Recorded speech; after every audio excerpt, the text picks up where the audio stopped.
అనంతపురం జిల్లా ఒరవకొండలో బాలుడు మృతి ఘటనపై త్రిసభ్య కమిటీ విచారణ చేపట్టింది.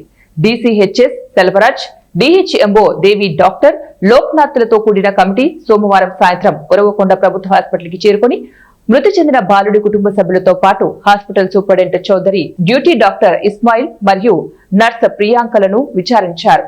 సుదీర్ఘంగా సాగిన విచారణ అనంతరం కమిటీ సభ్యులు మీడియాతో మాట్లాడుతూ బాధితులను హాస్పిటల్ సిబ్బందిని వేరువేరుగా విచారించామని, నివేదికను కలెక్టర్కు అప్పగిస్తామని తెలిపారు. బాబు 5 years బాబు చాబల వచ్చిన బాబు విషయంలో ఇక్కడ డెత్ జరిగింది. అది ఫీవర్ కేసు కాదు, బట్ వామిటింగ్స్, డీహైడ్రేషన్ తీసుకొచ్చారు. దాని మీద కమిటీ 3 డాక్టర్స్, పీడియాట్రిషియన్, డీసీహెచ్ఎస్ గారు, నేను డిఎంఎండ్హెచ్ఓ, మొత్తం అందరూ ఆ రోజు ఎవరైతే 8 గంటల తర్వాత డ్యూటీలో ఉన్నారో విత్ ఎఫ్ఆర్ఎస్తో సహా తీసుకొని మొత్తం అందరినీ కూడా విడివిడిగా వాళ్ళ నుంచి సమాచారం తీసుకోవడం జరిగింది. రిటర్న్గా సమాచారం తీసుకున్నాము.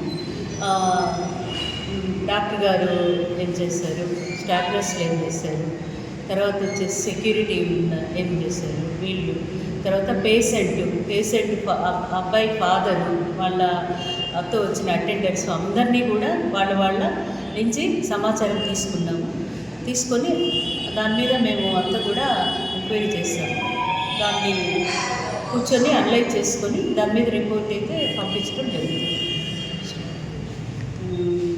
కమిషనర్ గారికి, తర్వాత కలెక్టర్ గారికి రిపోర్ట్ పంపించి ఎక్కడ గ్యాప్స్ ఉన్నాయి, డాక్టర్ ట్రీట్మెంట్లో గ్యాప్ ఉందా, స్టాఫ్ నర్స్ సర్వీస్లో గ్యాప్ ఉందా, లేదంటే పేషెంట్ డిలే